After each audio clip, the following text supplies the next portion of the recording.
How to cast a spell.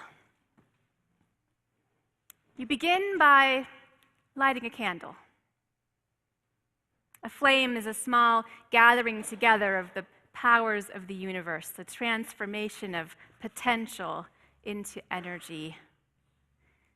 You breathe deeply, drawing into yourself the winds from the four directions, from the north, from the east, from the south, from the west, symbolically mixing the powers within you and the powers of the universe. Not that they were ever truly separate. The division is an illusion. All is interconnected. All things are possible. And you say some very old words. Laus Deo, lux sit.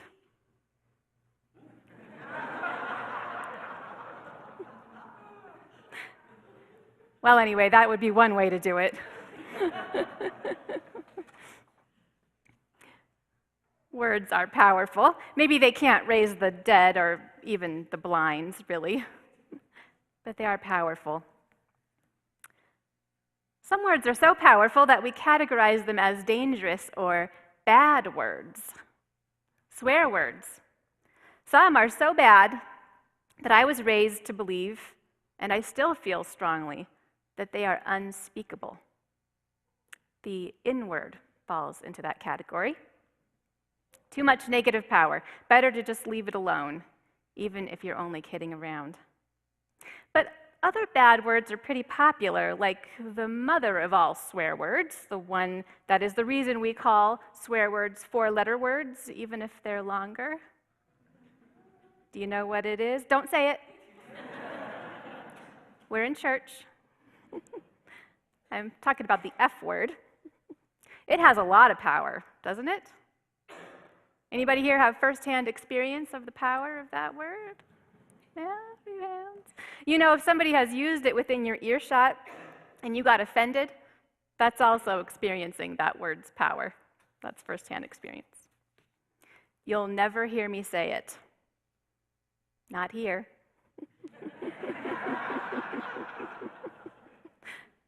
But there's a time and a place for everything. And when I bend down to get something off the kitchen floor, and I stand up and whack my head on the edge of the counter, sometimes it comes in handy.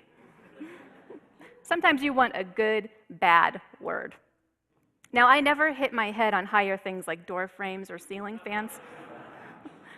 That is the tall person's misery. There's a reason many of us might like to use a word like that in situations like that. Are any of you guys fans of the show Mythbusters? Yeah, right. It's a science show on the Discovery Channel that does experiments to test some common myths or ideas and see if it can disprove them. A few years ago, they decided to do a test on swear words. They decided to see whether they can actually help a person withstand pain. Does it really feel better to drop the F-bomb when you whack your head? Or is that just an excuse? What if you yell, fudge, like my mother used to try to do when I was a kid? Does that do the same thing? Have any of you tried that? Did that work? No, that's a lot of no's. I know, right? Okay, so to test this, Mythbusters used a common research technique called the cold presser test, in which they had participants plunge their arms into buckets of ice water until they couldn't stand the freezing pain any longer. They just hold them there until they couldn't stand it. And for the first round, the 5 participants took ice baths in their arms while reading off a list of just ordinary, non-offensive words like fudge. And then they repeated the process while swearing up a storm. And the results showed that spewing expletives increased the participants' stamina to withstand pain by an average of 30%. You just learned that at church.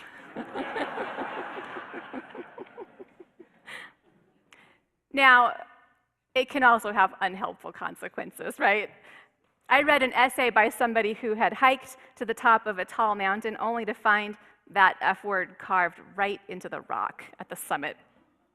She'd seen that four-letter word on telephone poles and in bathrooms and subways and scrawled across buildings, and now here it was on the mountain. She said it made her feel like the F word must be carved or written or spoken in every corner of the planet. And it felt like negative energy. It felt like the person who did that was not just randomly swearing, but was cursing. Another word for swearing is cursing, and it felt like that person was cursing the people who climbed the mountain after him. Not just swearing, but cursing. And another word for cursing someone, for putting a curse on them, is putting a spell on them, making them experience something according to your will. In that case, a feeling of disillusionment. But is cursing someone really a thing? I mean, is this a big deal? How big is this? To what extent can we really cast a spell, really influence somebody else's reality with our own words? George Lakoff is a linguist and a cognitive scientist at UC Berkeley. He tells about a little trick he plays on his students on the first day of class. Once they've arrived and settled down and gotten through their initial greetings, he tells them, "Do not think of an elephant." And the moment he says that, what happens? Everybody thinks of an elephant right away. Every single person pictures it. It's the class's first lesson in the power of linguistic or word frames. You see, words are always tied to concepts. You cannot utter a word without also invoking its concept at the same time.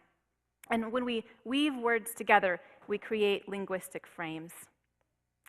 Frames are mental structures that shape the way we see the world, Lakoff says. They shape the goals we seek, the plans we make, the way we act, and what counts as a good or bad outcome of our actions.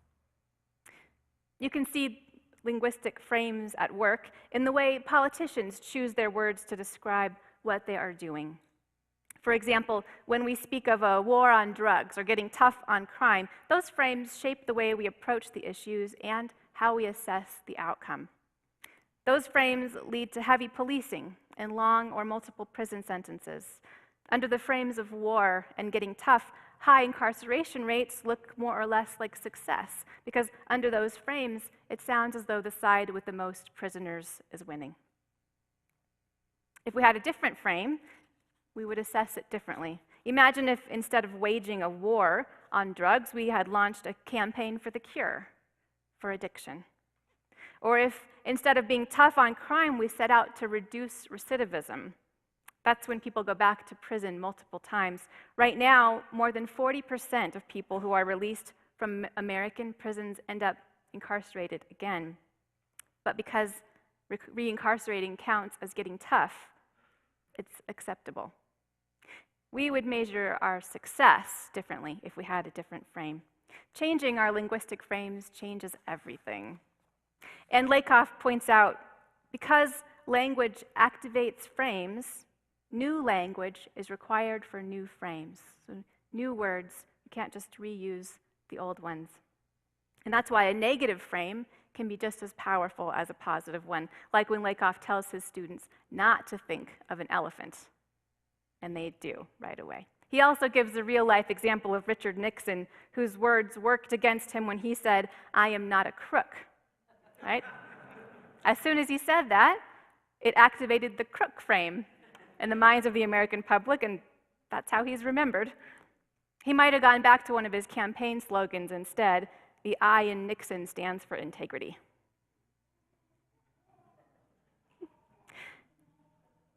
If words shape thoughts, and thoughts shape action and perception, then to a certain extent, words have the power to change us and our reality.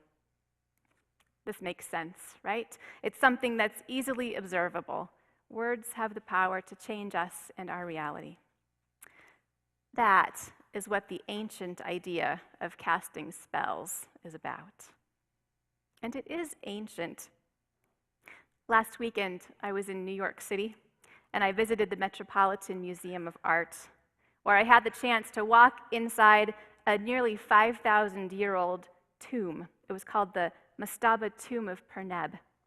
It looks like a house-like structure that was moved from its site in Saqqara, Egypt, to New York 100 years ago. And I'm always working on my sermons wherever I go, and so something in the tomb caught my eye. It was etched into one of the walls, hieroglyphs with the words written in Coptic beneath that said, "Reciting funeral spells." So the recognition that words are powerful is old wisdom, passed down to us for thousands of years, and it's this kind of power that lies at the heart of real magic. My little joke with the blinds was a play on what modern-day witches would call street magic. Street magic is the kind you see at children's parties in Las Vegas.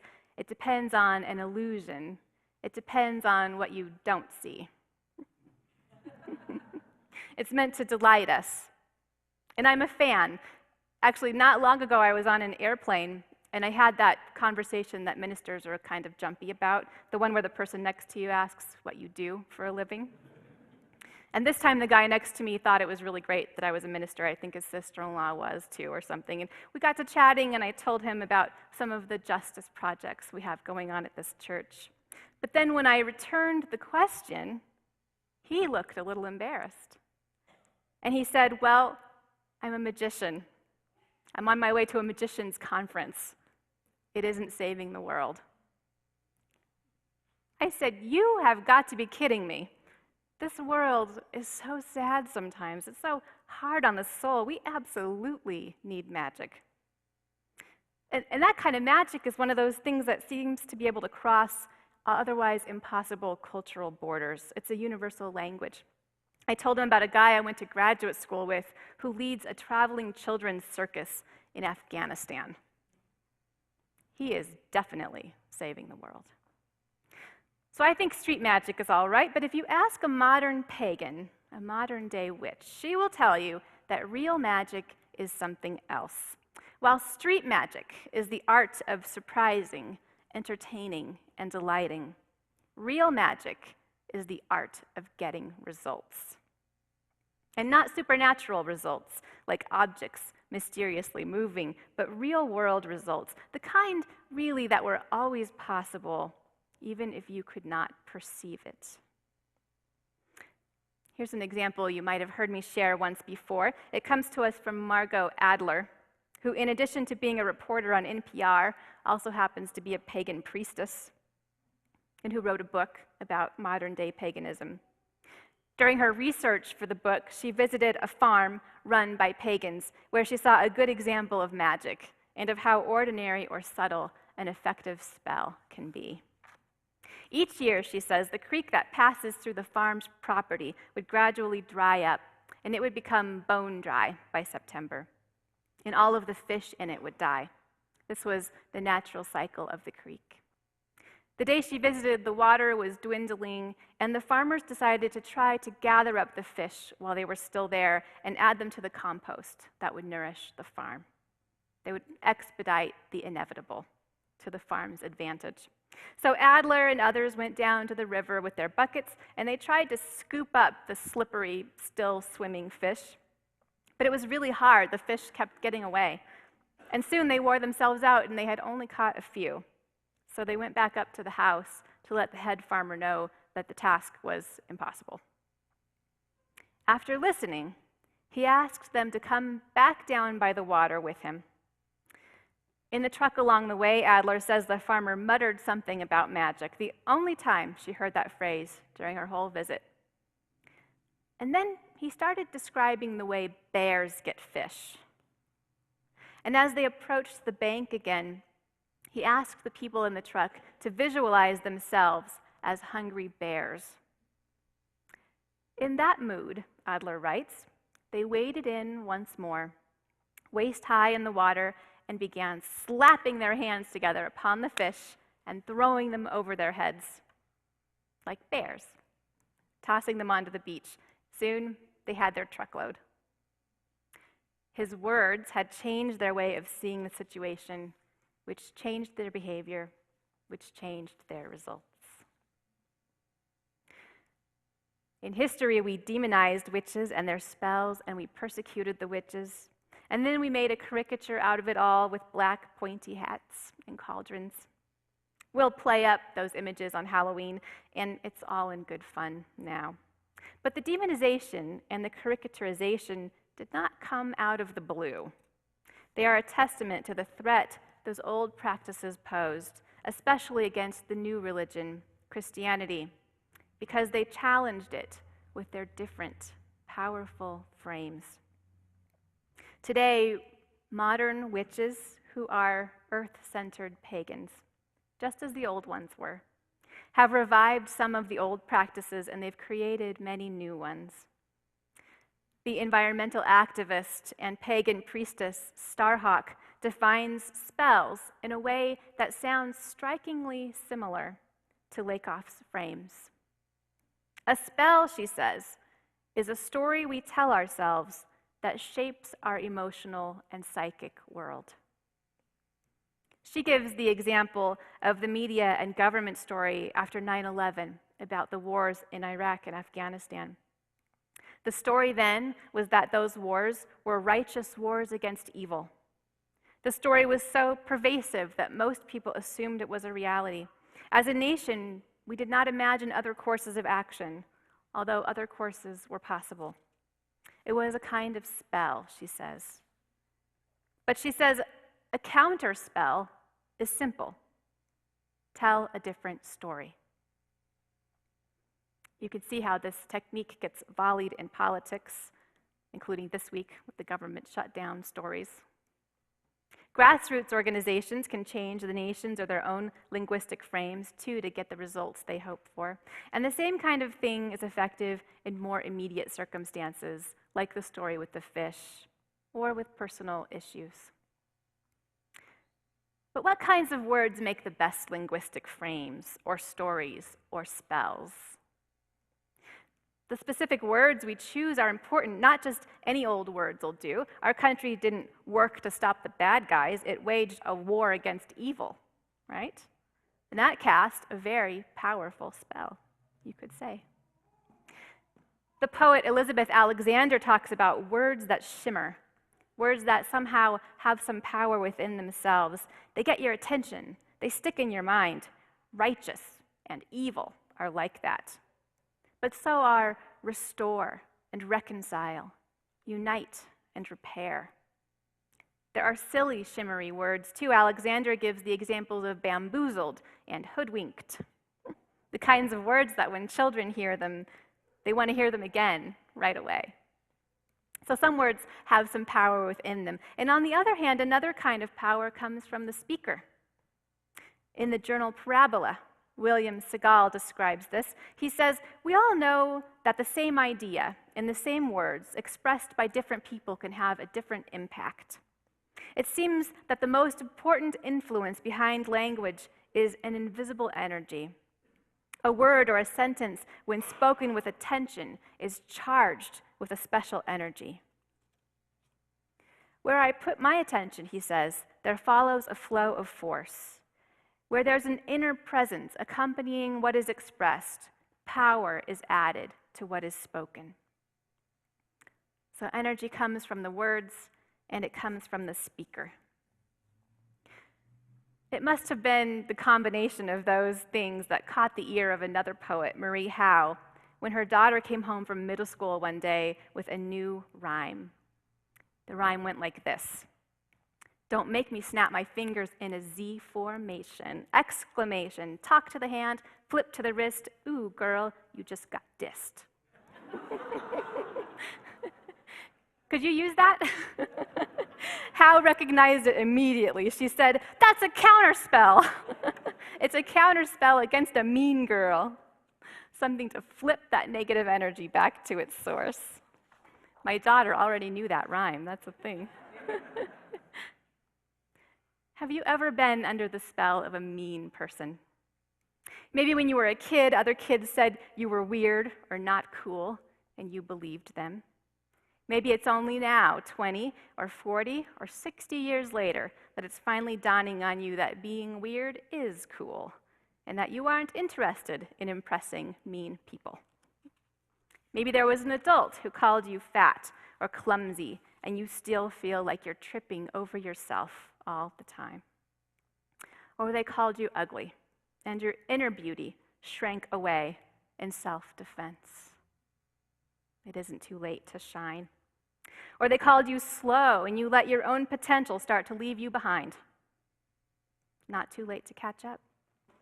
Or they told you you're helpless, and you've been giving up ever since. Then you need a counter spell. Or maybe you just need a regular spell. Maybe you're operating under your own frame, or one that you willingly accepted, but it's no longer good for you. Could any of you use a good spell?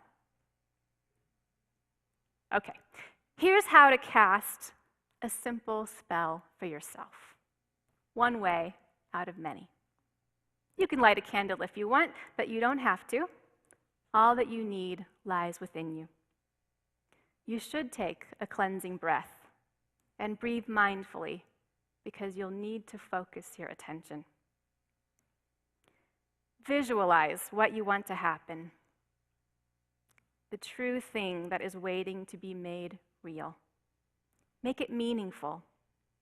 Remember, this isn't about the supernatural. It's about what was always possible, but might have been hidden from your view. Not perfection, but joy. Not a pile of riches, but a sense of abundance. Not a new life, but new skill in revealing the potential that your life already has. And put it into words that you can whisper to yourself, or tape to your mirror, or carry in your pockets. Put it into an affirmation, something positive.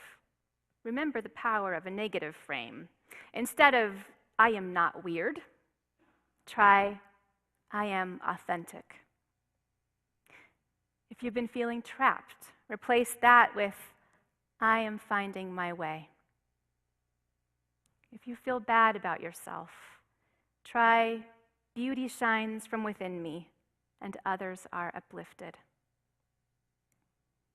All that I need lies within me is a good one. What would you start to notice if you carried that around in your pocket?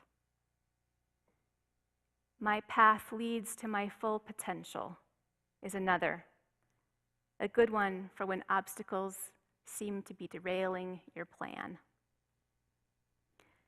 And then see what happens.